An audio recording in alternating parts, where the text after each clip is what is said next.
Bueno, Dr. Bate, hemos estado hablando de algunas de las deficiencias de las ideas preconcebidas sobre los alimentos, las dietas saludables y los regímenes alimenticios. Y parece que hay mucha información científica disponible para el público, gracias a su gran labor y a la de otros, pero que el público en general no está prestando atención. ¿A qué cree que se debe eso? Bueno, las dietas están muy arraigadas en las sociedades. Algunas de ellas forman ya parte de la cultura. En mi país, Sudáfrica, como siempre he dicho, el pollo se considera una verdura. Y es una cultura muy carnívora. Es como la de los neozelandeses. Simplemente no tocas esa parte del plato. Es terreno sagrado.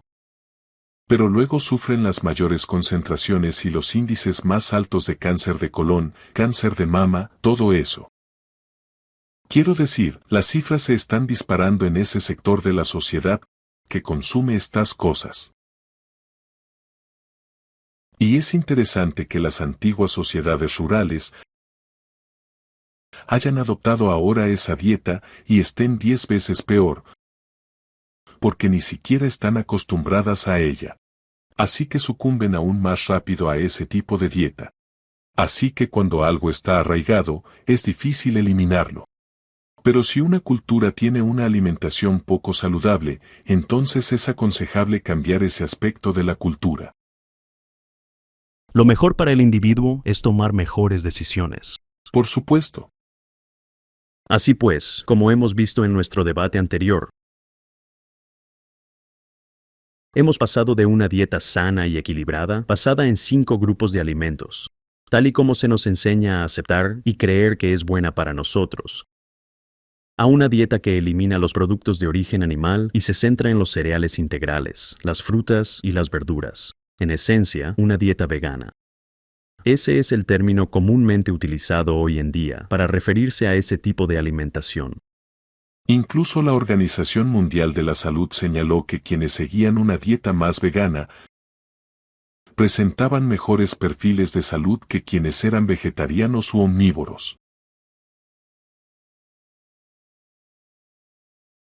Entonces, la dieta vegana, el uso del término dieta en el lenguaje coloquial, en el sentido de como comentamos antes, algo pasajero que va y viene. ¿Ese es el caso del régimen alimenticio vegano?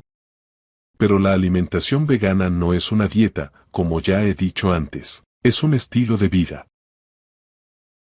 Y la variedad de alimentos disponibles es infinita. No tiene límites. Hay una gran variedad de alimentos ahí fuera.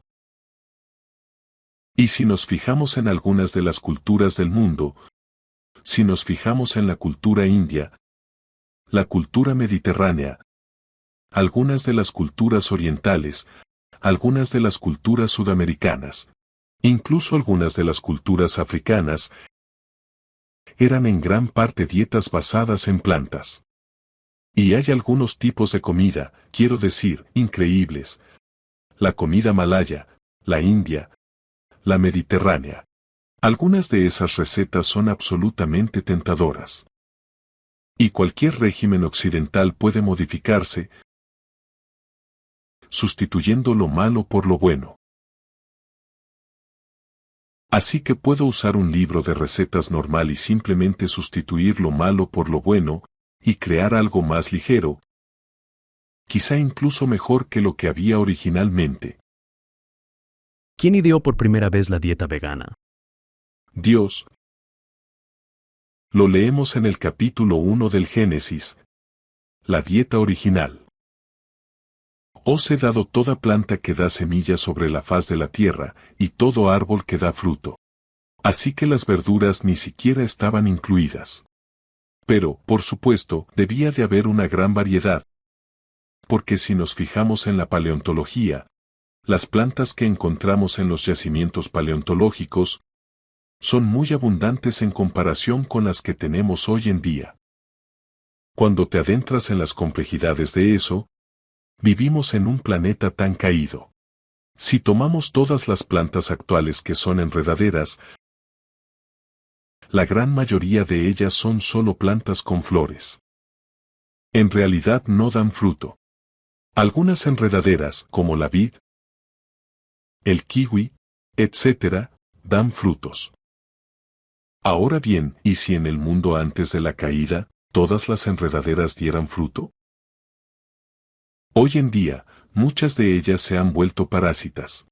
Bueno, si nos fijamos en los parásitos, estos suelen tener formas larvarias de vida libre, en las que cuentan con todos los órganos, como boca, ojos y estructuras natatorias, y son organismos completos. Luego pasan por una metamorfosis en la etapa parasitaria, y acaban siendo un conjunto de tubos y órganos reproductores, y todo lo demás desaparece. Los genes están ahí, pero están desactivados. ¿Y si todas esas capacidades genéticas se reactivaran en un mundo nuevo? Creo que tendríamos una variedad increíble. Me refiero a que se han realizado algunos experimentos fascinantes con luz polarizada, en los que se toma una planta sencilla como la del tomate, que es anual en el mejor de los casos, y se la convierte en un árbol, que da frutos de forma regular. Así que estas plantas, muchas de las plantas del campo, ¿quién sabe cómo eran antes? Me refiero a que, según la sabiduría popular, tomemos los albaricoques. Eso es un árbol, o los melocotones. Eso es un árbol. Y luego miras una fresa, que es solo una plantita ahí en el suelo. Pero es de la misma familia. Es exactamente de la misma familia. Sí. Según mi propia experiencia, he tenido plantas de fresa en mi granja, donde las cultivo. Y si les proporciono el entorno perfecto, si realmente les ofrezco las condiciones ideales, estas plantas crecen enormes, y sus hojas son así. No te puedes creer que una fresa pueda llegar a tener ese aspecto. Si podemos conseguir eso, mejorando las condiciones ambientales hoy en día, ¿cómo habrá sido en el pasado? Así que creo que nos espera una sorpresa, en lo que respecta a la renovación de la Tierra, desde el punto de vista evolutivo. Quiero decir, si tomamos estas plantas y mejoramos el entorno, y sacamos a relucir esa capacidad que está incorporada en la planta, es simplemente alucinante. La capacidad genética. Sí, basta con seleccionar una planta. Y al seleccionar, se pueden obtener cantidades enormes de fruta fantástica. Así que esa capacidad está realmente en ese genoma. No es el ingenio humano el que ha creado la fruta. Es solo el ingenio humano el que ha seleccionado la variedad del conjunto de genes, del genotipo, para obtener esa fruta. Pero, en realidad, nosotros no lo creamos. Ahora que todo es tan mediocre. Pero la capacidad para producir esta fantástica y abundante variedad de frutos, realmente existe. Por lo tanto, debe ser algo inherente a la creación. Pero si ese es el régimen alimenticio ideal, con el que Dios nos bendijo en el jardín del Edén, hay algunos cristianos que se oponen a ello diciendo, pero espera, Dios le dijo a Noé que llevara animales al arca, en número suficiente para alimentar a los habitantes del arca, y eso es carne. ¿No contradice eso la afirmación de que una dieta vegana es la mejor y más saludable dieta ordenada por Dios? Bueno, existe un equilibrio ecológico en el mundo, que requiere de los animales, porque la ecología es un ciclo. Y por eso se necesitan animales en este planeta. Este planeta también fue creado para los animales. La otra noche di una conferencia en la que mencioné el libro Primavera Silenciosa. De Rachel Carson. ¿Y cómo sería sin animales? Y allí di algunos detalles al respecto. Así que, sí, los animales estaban allí. Y la pregunta es, ¿para qué estaban allí? ¿Para ser comidos? ¿Y por qué solo se llevó una pareja de animales impuros y 7 parejas de animales puros? Ahora bien, si se hubiera consumido solo uno de esos animales impuros, ese animal habría desaparecido, ¿verdad? Así que lo impuro nunca formó parte de la dieta humana. Solo por esa simple observación. Los animales puros se permitieron después del diluvio. Pero si nos fijamos en las tipologías, cada vez que Dios llevó a su pueblo, en un contexto tipológico, de vuelta a la etapa del Edén, sacándolos de Egipto, llevándolos a Canaán, esa tipología. Daniel, la tipología del pueblo del fin, el mensaje del fin de los tiempos, el mensaje de Elías. Siempre hubo un componente vegetariano, y el propio Jesús dijo que no era así al principio, refiriéndose a otras cosas. Entonces eso también debe aplicarse a la dieta. ¿Cómo era al principio? La Biblia es bastante clara. Los vegetales se añadieron tras la caída, obviamente porque la tierra había sido maldecida y ahora producía cosas que antes no producía. Debió de producirse un cambio climático, lo que significa que las variedades no estaban presentes durante toda la temporada para poder desarrollarse. Dios dio los vegetales. Hablemos brevemente del alcohol.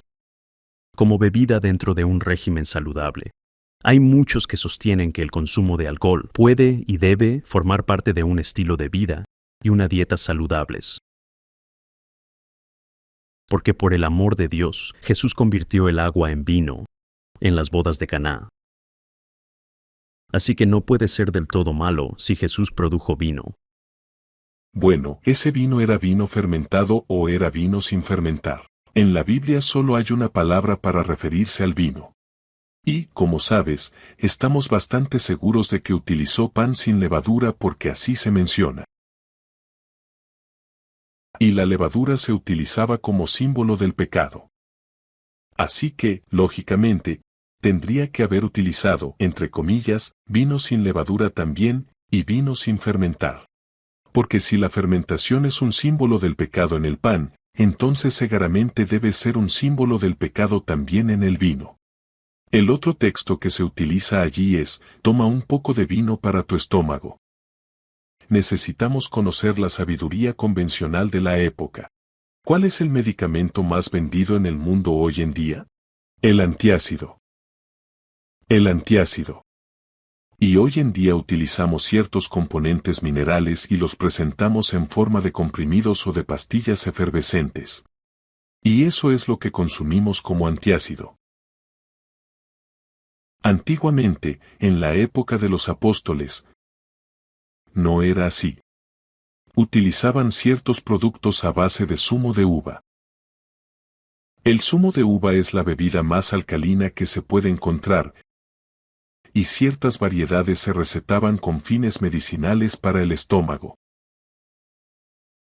Así que se habría referido a una receta sin fermentar,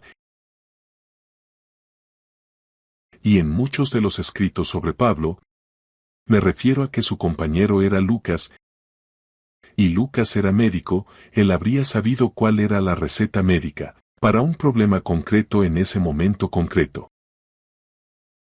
Toma un poco de vino para el estómago. Ahora bien, solo hay una probabilidad entre 96 de que esté fermentado. Y si estuviera fermentado, sería el consejo más lamentable que nadie haya recibido jamás. Porque si tienes un problema estomacal, lo último que querrías tomar es ese vino fermentado. Pero, por lo que dices, está claro que hay una base bíblica para no consumir alcohol, en parte porque mata las células cerebrales e interfiere en tu capacidad para comunicarte y relacionarte con Dios. Él no querría eso, no lo recomendaría. Bueno, hay que fijarse en el contexto del texto. Dios sería incoherente si, por un lado, lo elogiara, y por otro, lo condenara en otro texto. Así que siempre hay que fijarse en el contexto del texto, para determinar si se trata de vino fermentado o de vino sin fermentar. Porque hay una cosa que Dios no es, y es incoherente. No, no es incoherente. Es el mismo ayer, hoy y siempre. Sí, pasando ahora a los aspectos científicos y a los fundamentos fisiológicos de una alimentación saludable. ¿Existe algún fundamento fisiológico que desaconseje el consumo de alcohol? Por supuesto, quiero decir, el síndrome alcohólico fetal puede estar causado por tan solo una copa de vino al día. Así que es algo grave. Por lo tanto, nunca se recomendaría el consumo de vino a una mujer embarazada. Pero, ¿por qué se recomendaría entonces a alguien que no está embarazada? La idea generalizada es que el vino también contiene muchas sustancias químicas beneficiosas, como los compuestos secundarios de las plantas, los fitoquímicos y los antioxidantes, todas estas cosas maravillosas. Y que si se toma un poco de vino, especialmente vino tinto, es bueno para el corazón, etc. Mejor come uvas rojas. Entonces, ¿cuál es el problema del vino? Es el alcohol. Es el alcohol, sí. Si pensamos que el alcohol es un agente deshidratante y que, al estar presente en el torrente sanguíneo, afecta, como has mencionado, a las células del cerebro. De hecho, extrae agua de la célula y por ósmosis, debido al aumento del contenido de alcohol en la sangre, a medida que ésta fluye por el cerebro, y entonces muchas de esas células no se recuperan y de hecho mueren.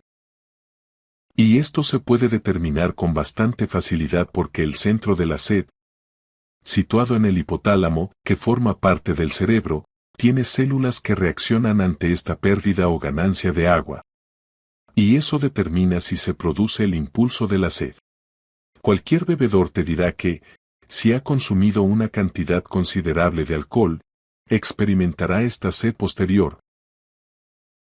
Cuando se ve, ya sabes, obligado a beber grandes cantidades de agua. Es el cuerpo dando la señal de alerta. Mis células cerebrales se han deshidratado, y necesito reponer líquidos de alguna forma. Síntoma del problema. Síntoma del problema. Y además de todos los demás efectos que tiene. Así que dieta vegana. Sin carne, sin alcohol. Los adventistas del séptimo día llevan más de un siglo defendiendo una dieta vegana, sin carne y sin alcohol. Así es. ¿Existe alguna base científica, aparte de su fe en esa dieta? ¿Existe alguna base científica que respalde los beneficios para el individuo de ese tipo de régimen alimenticio? Sí.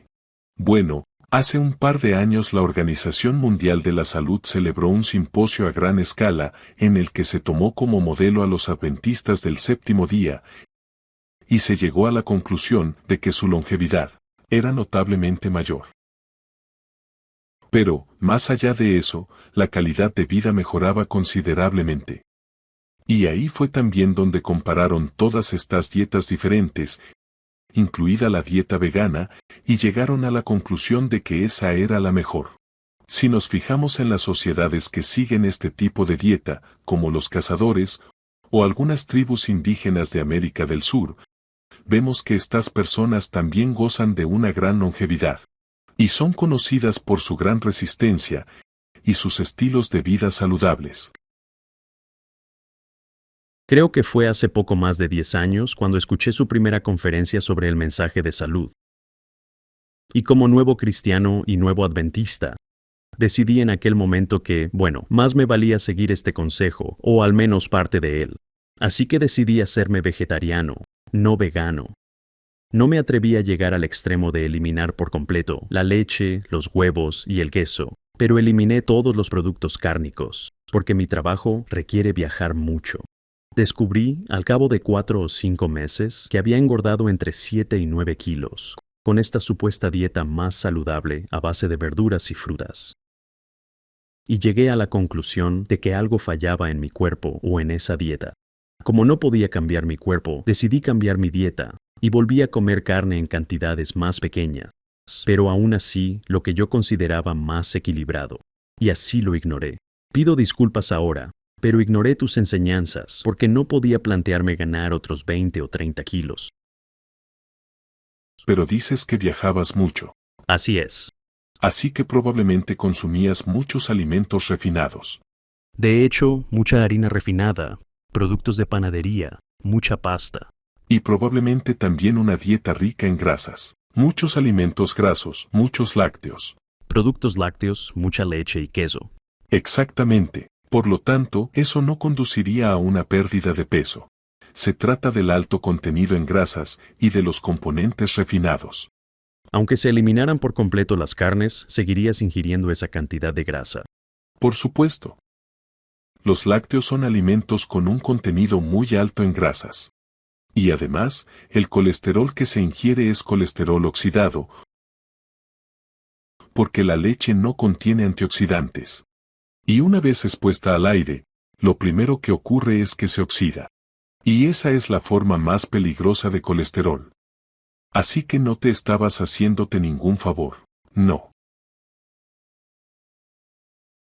La dieta vegana es la más saludable y la mejor, según los testimonios científicos, fisiológicos, bíblicos, que apuntan todos en esa dirección. ¿Puedo darle la vuelta a la pregunta?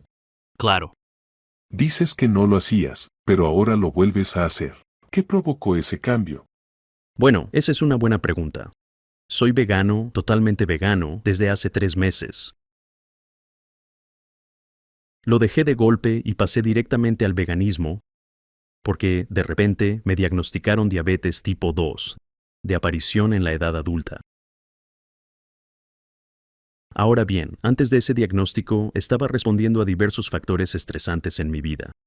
Y con todos mis viajes de trabajo, comía sin control, alimentos muy ricos, mucha comida de restaurante, sabiendo que no era necesariamente saludable para mí, pero pensando que, al llegar a las últimas etapas de mi vida, ¿qué más da? Mejor tener algo en mi vida que pueda disfrutar. Bueno, llegó la hora de pagar las consecuencias y me diagnosticaron diabetes. Lo interesante de todo esto fue que el médico me aconsejó que empezara inmediatamente con inyecciones importantes de insulina, un tratamiento farmacológico para que los músculos fueran más receptivos a la insulina y pudieran procesar la glucosa, y eliminar por completo los carbohidratos y pasar a una dieta rica en proteínas animales. La sabiduría convencional. La sabiduría convencional. Ahora bien, recordaba lo suficiente de tus conferencias de hace 10 años, como para saber que había algo en todo eso que no me cuadraba. En primer lugar, no me interesaba recurrir a medicamentos fuertes ni a la insulina. Pero a las 4 de la madrugada siguiente me desperté, encendí la televisión, no podía dormir. Fui al canal Knowledge Network y allí estaba el Dr. Neil Bernard, dando una conferencia de 1 hora a, sorpresa, un grupo de diabéticos. Bueno, eso fue una intervención divina, lo sé con certeza. Quiero decir, en ese preciso momento me desperté de un sueño profundo y sintonicé ese canal concreto a esa hora concreta. Y me quedé sentado toda la hora, fascinado por lo que tenía que decir. Y cuanto más escuchaba, más me daba cuenta de que estaba hablando de la dieta vegana que había aprendido en la iglesia adventista. Y además tenía sus experimentos científicos y la ciencia que lo respaldaba. Así que al día siguiente fui inmediatamente a la librería y compré su libro, que creo que se titula Reversing Diabetes Without Drugs, reversar la diabetes sin medicamentos, con algunas recetas interesantes al final. Pero debido a mi formación científica, me resultó muy atractivo, porque era más que una simple dieta de moda. Además, contaba con la base científica que lo respaldaba, tal y como tú mencionas en tus declaraciones. En ese mismo momento decidí que me haría vegano de inmediato, por motivos de salud, para ver si podía revertir la diabetes. Ahora bien, mis niveles de insulina y de glucosa, mi presión arterial y mi colesterol, es decir, todo estaba por las nubes, según los análisis de sangre. Me quedé atónito al ver hasta qué punto había llegado.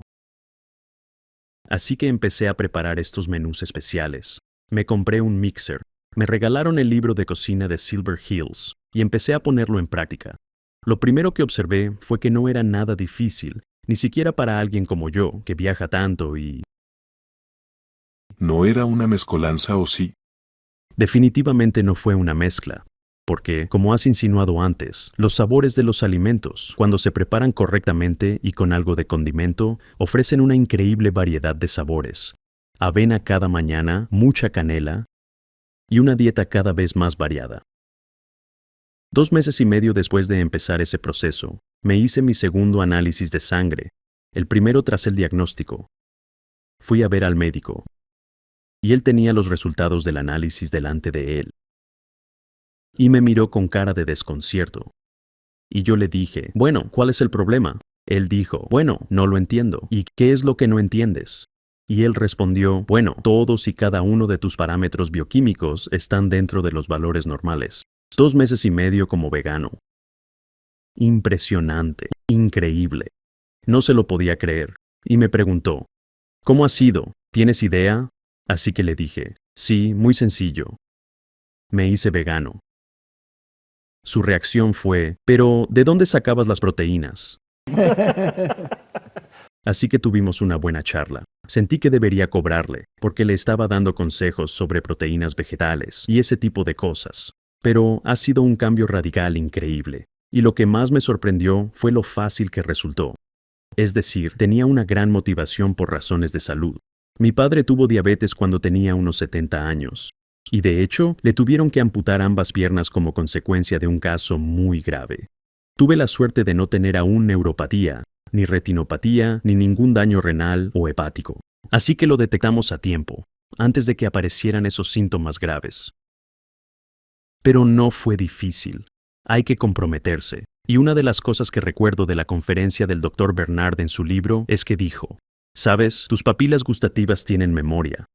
Y dijo, si te comprometes al 100% con una dieta vegana y la sigues durante 3 o 4 semanas, si consigues llegar a ese punto, tus papilas gustativas olvidarán lo que antes creían que les gustaba.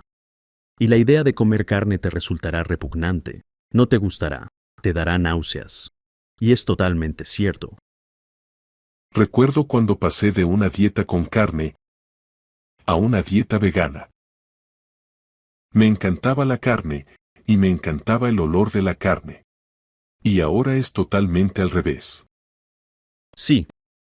Es curioso. Hace 2 semanas estuve de viaje en Chile, y mis anfitriones, unos socios de negocios de mis invitados, nos invitaron a cenar. Fuimos a una barbacoa chilena al aire libre, y tenían cabritos cortados en filetes, colocados sobre las brasas, asándose lentamente. Para entonces ya sabían que era vegano, y siempre hay buena comida. Se puede encontrar en cualquier restaurante, incluso en uno carnívoro. Pero no pude resistir la tentación, así que cogí un cuchillo y un tenedor de la mesa, me metí por debajo de la barrera y les acerqué el cuchillo y el tenedor a las cabras, y me hicieron una foto con ese brillo en los ojos. Se la envié por mensaje a mis hijos y les dije, la mala noticia es que papá se siente tentado por esta cabra. La buena noticia es que no me la comí, cené ensalada. Pero lo interesante es que observé a mis compañeros mientras comían esta cabra a la barbacoa, y se me revolvió el estómago al ver la carne grasienta y enfriándose en el plato. Y probablemente yo era uno de los carnívoros más empedernidos que se puedan imaginar. Bueno, yo puedo decir exactamente lo mismo. La diabetes es una enfermedad muy interesante. Y vivimos en una sociedad en la que la diabetes está muy extendida. De hecho, está aumentando drásticamente, y cada vez más niños la padecen. Quiero decir, antes era una especie de enfermedad de la edad adulta, o de la tercera edad. Pero ahora cada vez más niños son diabéticos. Y no me refiero a la diabetes tipo 1, que es genética, que es totalmente diferente, y que por cierto, según afirman muchas publicaciones científicas, también está provocada por los lácteos. ¿En serio? Sí, se trata de una respuesta autoinmune a algunas de las secuencias de aminoácidos de la caseína, la proteína de la leche. Pero dejemos eso a un lado. Si comparamos la sociedad moderna con la de antaño, la gente trabajaba en las granjas, realizaba trabajo físico, comía todas esas cosas que hoy podríamos considerar poco saludables, y se salía con la suya, porque era físicamente activa. Hoy en día nos sentamos frente a un ordenador, viajamos mucho, nos sentamos en un avión, en un tren, nos sentamos en un autobús, nos sentamos en un coche, y comemos la misma cantidad de comida que aquellas personas, pero no la quemamos. Así que tenemos todo eso circulando por nuestro cuerpo, Y luego, si sigues una dieta rica en grasas y en proteínas, esto afecta a tus órganos, y con el tiempo, tu páncreas puede deteriorarse y producir menos insulina. Pero el problema no es solo eso, a nivel del páncreas. El problema está principalmente a nivel celular. Y aquí es donde se pone interesante. Verás, tus células están diseñadas para absorber la energía y quemarla. Para eso es para lo que está suministrando la energía. Así que si estás suministrando grandes cantidades de energía en forma de glucosa a tu sistema muscular y estás sentado en un avión o delante del ordenador y no estás utilizando ninguno de esos músculos, con el tiempo, si sigues suministrando estas enormes cantidades, especialmente si las aumentas de forma brusca, como con alimentos refinados y dietas ricas en grasas y todo eso, la célula acaba enmascarando el receptor de insulina. Así que, en realidad, sigues teniendo insulina, pero es como, ¿cómo lo explico? Es como un timbre, los receptores son como un timbre, y hay puertas en la célula, puertas de glucosa, que se abren y permiten que la glucosa entre. La célula dice, ya no necesito esto, tengo un exceso. Así que la enmascaran con proteínas y cierran el timbre. Así que la insulina no puede entrar. No puede entrar. Así que la solución, según la sabiduría popular, es aumentar el nivel de insulina para que las conexiones sean más frecuentes y así abrir las puertas y Conmoción y tratamiento. tratamiento de choque. Pero esa no es la solución en absoluto. La solución, sencillamente, es privar a la célula de glucosa, con lo que el nivel de glucosa en la célula desciende y se obliga a la célula a quemar su energía. Por eso, en la diabetes, el ejercicio es absolutamente esencial. No es solo una cuestión de alimentación. Hay que hacer ejercicio. Hay que privar a esa célula de su glucosa para que no la quiera. Ese es el primer punto, y a continuación, proporcionársela al ritmo adecuado. En otras palabras, pasar a una dieta vegana basada en alimentos integrales. Se mantiene un buen nivel constante de glucosa. No se producen todos esos picos y subidas. Por supuesto, en cuanto se produce un pico, el páncreas tiene que producir enormes cantidades de insulina para reducirlo. Así que estás agotando tu páncreas, y tiene que volver a producirla, y le estás provocando el siguiente pico y el siguiente pico, y por supuesto, vas a tener niveles bajos de insulina. Vas a tener estos niveles altos de glucosa. La célula se protege contra eso. Con la dieta vegana estás eliminando todo eso y creando una situación estable. Y si además añades ejercicio, muy pronto te liberas de la insulina. También he oído decir que la insulina desbloquea la cerradura de la puerta, lo que permite que la glucosa entre en la célula, y que si se consume una gran cantidad de grasas animales, proteínas animales y grasas animales, los lípidos, de hecho, obstruyen la cerradura. Así que esa es otra analogía con lo que estabas describiendo. Simplemente impide que la glucosa entre, porque la insulina no puede desbloquearla. Así que tus niveles de insulina suben y tus niveles de glucosa se mantienen altos, porque no está entrando en las mitocondrias de la célula. Por lo tanto, eliminar las grasas animales y las proteínas animales es una forma muy significativa de reducir los lípidos que están obstruyendo esta cerradura, lo que impide que la insulina funcione y evita el acceso de la glucosa a las mitocondrias de la célula, lo que te permite generar esta energía. Sí, por eso me quedé tan atónito. Eliminé toda esa grasa, y en tan poco tiempo los niveles de glucosa bajaron. Los niveles de grasa bajaron, pero los niveles de insulina también bajaron. Pero lo que fue aún más sorprendente fue que en el transcurso de las primeras 6 semanas perdí 9 kilos, y sin embargo comía como un caballo, pero eran cereales integrales, frutas y verduras. En realidad, no tanta fruta, porque tienen un índice glucémico alto, según tengo entendido. Así que, si comes más cereales integrales y verduras, te sacias rápidamente, son comidas sanas, y te sientes lleno, pero no tienes que contar calorías. Al menos yo no tuve que hacerlo. y sigo perdiendo peso hasta el día de hoy. Verás, la creencia popular es que la fruta tiene un alto contenido en azúcar, pero también tiene un alto contenido en fibra soluble. Si tienes la diabetes bajo control, con el tiempo la fruta tampoco supone ningún problema. Así que la idea de seguir una dieta alta en proteínas y eliminar todos los carbohidratos es en realidad contraproducente, porque tu cuerpo se verá obligado a convertir esas proteínas en carbohidratos de todos modos, ya que no puedes almacenar las proteínas. Pero la idea generalizada es que, bueno, al menos no empiezas con carbohidratos, pero la carga de carbohidratos sigue siendo exactamente la misma. Simplemente la vas a convertir. Así que eso no es una solución en absoluto. La rutina diaria de avena por la mañana con mucha canela. Excelente. Por su alto contenido en fibra. Pero hay un gran inconveniente al comer avena si viajas. El mes pasado tuve una experiencia en Turquía, cuando pedí mi avena y no entendían qué era la papilla de avena. Así que señalé la avena del muesli y les expliqué que había que hervirla en agua durante un rato. Dijeron que lo intentarían. Era la primera vez que probaba las gachas de avena en un plato y tenía que comerlas con cuchillo y tenedor. Pero aún así tuvo el efecto beneficioso. Tiene mucha fibra y es muy nutritivo.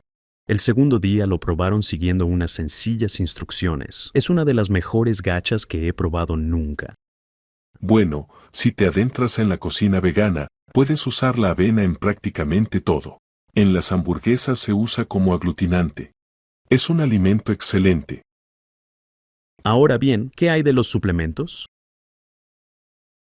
Me aconsejaron que tomara suplementos, y sigo tomando algunos, como picolinato de cromo, coenzima Q10 y ácido alfa-lipoico, entre otros. Porque al parecer hay estudios que sugieren que ayudan a controlar la glucosa, y a que las células sean receptivas a la insulina, además de otros beneficios. ¿Cuál es tu opinión sobre los suplementos, especialmente en el caso de la diabetes? En mi opinión, los suplementos son algo necesario en situaciones de estrés o cuando el organismo tiene que hacer un esfuerzo adicional debido a alguna enfermedad, como la diabetes. En esos casos, los suplementos tienen su lugar. Pero a la gente le gusta este suplemento porque está de moda. ¿No es así? Es cierto. Mi opinión personal es que la mayor parte de esos suplementos acaba convirtiéndose en orina cara. El cuerpo tiene una capacidad de uso y de almacenamiento muy limitada. Así que, si estás tomando todos estos suplementos de alta concentración, básicamente solo los estás excretando. Y, de todos modos, la mayor parte se desperdicia. La mayor parte se pierde. Sí. Si se sigue una dieta equilibrada. Cuando hablamos de una dieta equilibrada, hablamos desde lo que hay en el plato o desde cómo se produce en la tierra. Porque los minerales, las vitaminas y los componentes de una planta deben estar muy delicadamente equilibrados. Cada reacción de nuestro cuerpo está relacionada con algún otro mineral y con reacciones cruzadas, tanto con minerales como con vitaminas. Así que todas nuestras enzimas funcionan junto con todos estos microelementos que necesitamos en la comida, y la agricultura convencional no aporta al suelo más que 5 o 6 minerales. Y si lo hace mal, quizá algunos oligoelementos. La agricultura orgánica es totalmente diferente. En la agricultura orgánica, no alimentas a la planta, alimentas al suelo. Y el suelo se enriquece en materia orgánica. La planta no absorbe esa materia orgánica, pero las bacterias y los microorganismos presentes en el suelo la aprovechan y al digerirla producen ácidos que liberan los minerales del suelo. Así que un suelo vivo y sano contiene una enorme proliferación de bacterias y organismos que extraen los minerales del suelo y se los proporcionan a la planta de forma constante y de liberación lenta. Y por eso crecen tan bien, y también disponen de todos los minerales disponibles. Necesitamos más de 80 minerales. Cualquiera de esos minerales solo se encuentra en formaciones rocosas, se encuentran en las sales de roca. Si utilizas sal de mesa común, te han reducido el contenido mineral a 1, 2, 3 o 4 minerales, que no te aportan lo que necesitas. Y una planta que contiene 84 minerales es resistente. No contrae las enfermedades que afectan a otras plantas. Tampoco es tan propensa a los insectos, ya que los fitoquímicos los repelen a medida que crece. Por eso, unas buenas verduras cultivadas de forma orgánica te proporcionarán los minerales que necesitas, las vitaminas que necesitas, y las concentraciones serán más altas por unidad de masa. Por eso también es importante que prestemos atención a cómo cultivamos los productos. Y si no puedes conseguirlos, debes asegurarte de que dispones de una variedad. Así que no compres solo en un establecimiento concreto que obtenga sus productos de un lugar concreto, porque ese puede tener esta carencia y el otro puede tener aquella. Busca en diferentes sitios, y no compres siempre los más grandes y voluminosos, opta por los de tamaño mediano, y así podrás estar bastante seguro de que obtendrás una buena variedad de minerales y vitaminas en tu dieta. Así que, si no hay verduras ni frutas de cultivo ecológico disponibles, busca en diferentes tiendas para conseguir variedad e intentar reducir ese riesgo, pero lo ideal sería que fueran ecológicas. Y en cuanto a las vitaminas, también es una cuestión de multiplicación, ya que, al tomar más de una comida al día, la ingesta aumenta constantemente. Además, a menudo estos suplementos ni siquiera se presentan en la forma adecuada para su absorción. El mejor tipo de suplemento que se puede obtener es cuando se reduce una naranja a un comprimido, la naranja entera. Hay algunas empresas que de hecho trabajan sobre esa base y luego concentran las vitaminas que están disponibles en la planta. Ese es el mejor tipo de suplemento que se puede tomar. Pero en ese caso te estás perdiendo la fibra. Sí.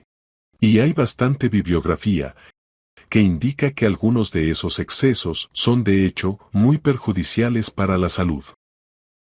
Además, el aislamiento no siempre funciona. Me refiero al experimento clásico con el betacaroteno, del que sabemos que es anticancerígeno, y que empezaron a administrarlo a fumadores para ver si podían desarrollar cáncer de pulmón. Y tenían grupos de control. Uno lo recibía, y el otro, un placebo. Se suponía que estos experimentos durarían 10 años. Pero los interrumpieron al cabo de 4 años, porque se dieron cuenta de que el grupo que recibía el betacaroteno, en realidad tenía más casos de cáncer que el que no lo recibía. Y el problema no es el betacaroteno. El problema surge cuando se encuentra en su forma aislada, ya que en cualquier organismo vivo existe un equilibrio y una interacción entre los fitoquímicos. Por lo tanto, el betacaroteno necesita las demás sustancias fenólicas y los demás fitoquímicos de la planta para potenciar sus efectos. Y algunas de esas interacciones son tan potentes que, incluso si tienes niveles muy bajos de un aminoácido concreto, o no de un aminoácido, sino de una vitamina, la potencia puede multiplicarse por 50, por 100 o incluso por 1000 gracias a la sinergia. Simplemente por la sinergia. De la sinergia que se obtiene, de los efectos sinérgicos que se obtienen en la planta. Por lo tanto, el aislamiento nunca es una buena idea. Así que, en ese caso, estaba demasiado concentrado, la concentración era demasiado alta, la dosis demasiado intensa. No, era una sustancia química aislada de las sustancias químicas sinérgicas. Y además, tenía el efecto contrario al que produce cuando actúa en sinergia. Sí, pero en cuanto al tema de la concentración y la cantidad, quiero decir que al igual que con cualquier sustancia, elemento o compuesto que nuestro cuerpo necesita, lo necesita en determinadas concentraciones. Y si tienes menos de la cantidad mínima, eso conduce a un deterioro de la salud. Pero si tienes más de una cierta cantidad, también puede contribuir a un deterioro de la salud. Así que hay un rango de concentraciones. Dejando a un lado el aislamiento por un momento, los compuestos y elementos químicos deberían encuadrarse dentro de esos conceptos. Más no siempre es mejor. Más no siempre es mejor, eso es a lo que quería llegar. Y así, volviendo con esa obviedad al debate sobre las vitaminas y otros suplementos, la industria de las modas de salud de hoy en día promociona y vende, en parte, mediante el alarmismo, y consigue que la gente gaste miles de millones de dólares al año en estos suplementos, bajo la falsa premisa de que más es mejor. Así es. Sí, Sobre todo con el calcio. Es decir, se promociona como si fuera el único mineral del mercado que necesitas. ¿No es así? Quiero decir, los suplementos de calcio están de moda. No, necesitas un equilibrio de minerales. Si nos fijamos en los unos, tienen una longevidad increíble. Quiero decir que una persona de 120 años es un jovencito en esa sociedad. Y estas personas suben corriendo por esas montañas del Himalaya, y tienen toda esa energía.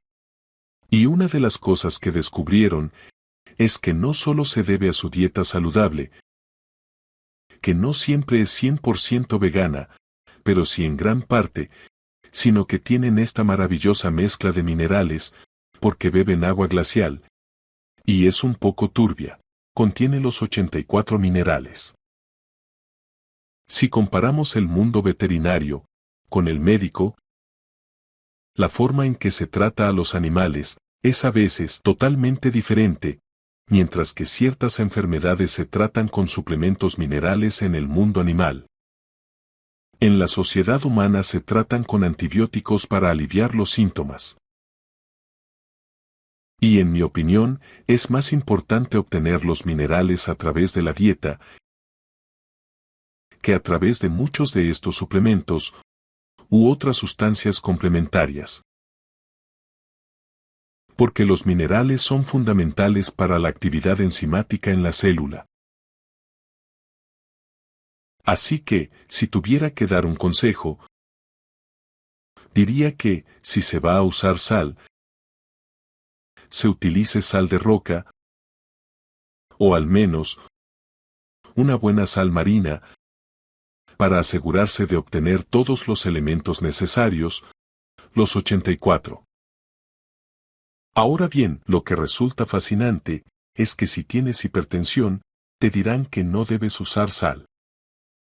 Y algunas personas con hipertensión y enfermedades cardiovasculares acuden a esos baños termales donde ofrecen curas de sal y beben esas aguas minerales con alto contenido en sal que brotan directamente del suelo y se rejuvenecen.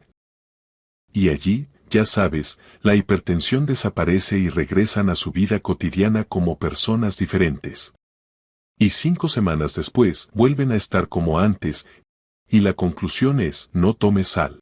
Pero cuando vas a un balneario y te bañas en aguas termales saludables, que tienen un alto contenido en sal, obtienes el resultado contrario. No tiene nada que ver con la sal. Tiene que ver con la composición de la sal.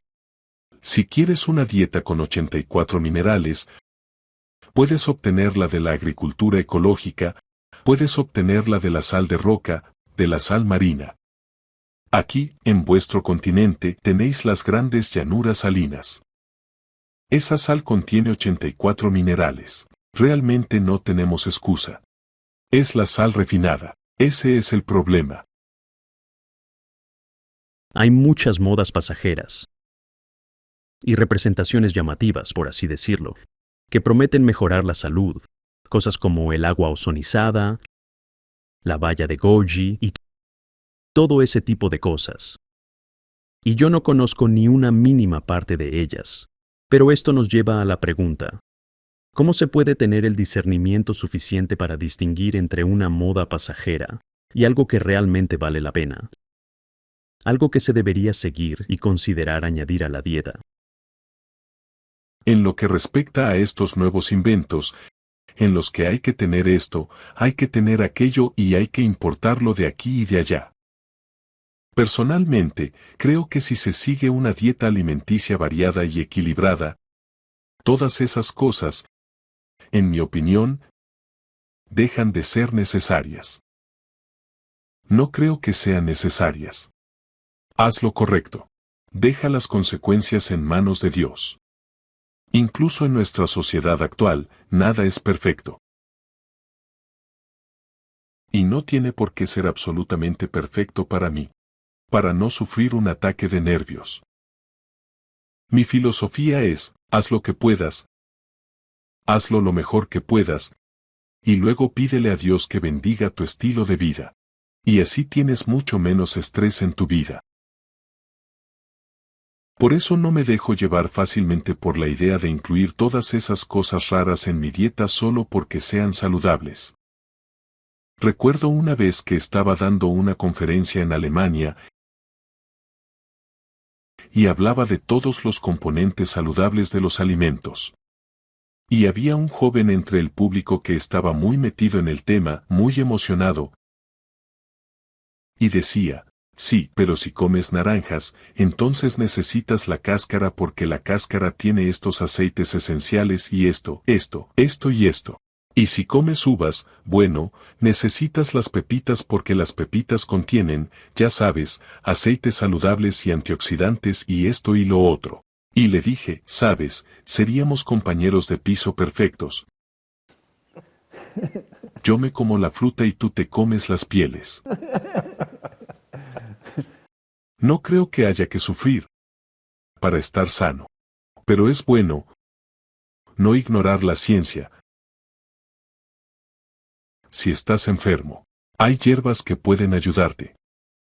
Y ya sabes, el mundo científico aborda las enfermedades de diversas maneras. Tienes la alopatía. Esa es la sabiduría de la medicina convencional. En la alopatía, el patógeno es el malo. Si lo matas, tienes una bacteria que te molesta, la eliminas. Si tienes gangrena, la extirpas. Si tienes cáncer, lo extirpas. Eso es la alopatía. Y sin embargo, la homeopatía consiste en combatir el fuego con fuego. Es decir, utilizar lo que sea que cause la dolencia en una concentración diferente para combatirla. Y luego está la naturopatía, en la que se utilizan hierbas naturales y elementos del entorno, para reforzar el sistema inmunológico del cuerpo. Yo provengo del mundo científico. He formado a médicos, y he estado expuesto a todo esto. A veces, el ámbito de la homeopatía se adentra en el ámbito esotérico, por lo que hay que distinguir, por ejemplo, entre la homeopatía esotérica y la que no lo es. Personalmente, no le veo ningún fundamento científico a aumentar la potencia de un medicamento recitando mantras sobre él. Y esto forma parte de la sabiduría convencional. Pero si separas eso, y consideras la homeopatía y la alopatía, ambas tienen un papel que desempeñar. Para mí, la naturopatía es la opción más lógica. La naturopatía aporta esos componentes de las plantas medicinales que ayudan al organismo. Y hay muchos ejemplos en los que se ha demostrado, como que la equinacia tiene capacidad para reforzar el sistema inmunitario, etc. Para mí, esa es la forma lógica de actuar, la mejor opción. Pero si tengo una enfermedad virulenta, que me va a matar antes de que la naturopatía me cure, mi siguiente opción sería la alopatía. Sí. Así que no le voy a decir a una persona, no tomes antibióticos. Si la bacteria te va a matar en 3 días, la naturopatía te curará en 2 semanas. Bueno, te queda aproximadamente 1 semana y media de vida, ¿verdad? Pero un antibiótico resolverá el problema en 2 días. Opta por el antibiótico. Pero es solo sentido común. Sentido común. Así que si uno recurre a la sabiduría convencional del mundo, y también a las sabidurías ancestrales del mundo, me refiero a las hierbas, y hay muchas naciones indígenas que saben más sobre curas a base de hierbas, de lo que la ciencia moderna ha logrado en muchos casos. Así que hay algo bueno en todas ellas, pero mi elección personal es la naturopatía, seguida de la alopatía, y en algunos casos, se puede considerar el lado positivo de la homeopatía. Si pensamos en una analogía, si nuestra salud depende de las armas con las que contamos para combatir las enfermedades, entonces la primera línea de defensa para combatirlas es el enfoque naturopático. Sí. Pero si la enfermedad ya se ha consolidado. Bueno, la primera línea de defensa es comer bien. Haz lo mejor que puedas y come. Verás, tenemos esta tendencia a decir, bueno, esto es saludable, aquello es saludable, o, esta cosa de sabor horrible es lo que necesitas porque contiene esto, aquello y lo otro. En mi opinión, muchas de esas cosas tienen su lugar, pero en una situación de enfermedad no tengo por qué tratarme como si estuviera en un estado perpetuo de enfermedad. Llevo un estilo de vida saludable, disfruto de la comida. Puedo comer alimentos que saben muy bien y que me hacen sentir bien. No tengo que comer algo mejor solo porque contenga algo saludable, que podría ayudarme en caso de enfermedad. Puedo tomar eso cuando esté enfermo. La primera línea de defensa, comer bien. Comer bien. Vegano, sí, vegano de cultivo orgánicos. Si puedes, eso es lo mejor. Pero cuando es inevitable, nos vemos afectados por la enfermedad. Entonces recurrimos a lo natural. Y a la alopatía si es necesario, en casos extremos. Y si vas a viajar o si te has encontrado en situaciones de mucho estrés, entonces sí, aumenta tu ingesta y toma algunas medidas de precaución. Es lo más sensato. Así que toma algunos suplementos. No hay nada de malo en la melatonina. Si estás pasando por momentos de cambio y lo estás sufriendo, te ayuda a que tu cuerpo recupere el ritmo. Un ritmo deficiente es la causa número 1 de las enfermedades. Quiero decir, ahora mismo tengo molestias en la garganta debido al cambio horario. Porque recuerda lo que le pasa a tu cuerpo. Tu cuerpo está acostumbrado a desconectarse por la noche, a cerrar el negocio, a reducir el metabolismo, y ahora has dado un giro completo a todo tu sistema. Y en el momento en que has bajado el ritmo, estás metiendo comida en el estómago, le estás diciendo que se ponga en marcha. Y él te dice, disculpa. Bueno, Dr. Bates, ¿cuántos años lleva siendo vegano? Unos 24 años. Unos 4 meses en mi caso, así que aún me queda camino por recorrer. Pero mi pregunta final sobre este tema es, ¿algún consejo para los nuevos veganos? ¿O para aquellos que están pensando en hacerse veganos? Sobre cómo empezar y cómo mantener ese estilo de vida alimenticio saludable. Bueno, en primer lugar, no quites todo lo que no te conviene del plato, para quedarte solo con lo que ya era vegano. Esa es una experiencia bastante deprimente. Investiga un poco. ¿Cómo le devuelvo el sabor a la comida? ¿Qué es lo que estoy quitando? ¿Qué es lo que solía disfrutar? ¿Son las salsas cremosas? Bueno, puedes tenerlas todas con frutos secos, haciendo cremas de frutos secos, salsas de frutos secos, cremas de anacardos. Es fantástico. Hay recetas estupendas ya existentes, no hace falta reinventar. No, no hace falta reinventar. ¿Empezaste con el libro de recetas? Sí, de Silver Hills. Conseguiste el libro de recetas de Silver Hills. Vaya, qué gran comienzo. Y hay muchos otros también en el mercado. Consigue algo de información, y luego, ¿qué hay para comer? Ya sabes, es que si le quito la carne, entonces me quedo con el arroz y las patatas, y quizás alguna verdurita por ahí que pueda parecer verde o amarilla. Hay una gran variedad ahí fuera, así que descubre todo lo que puedes hacer con ellos.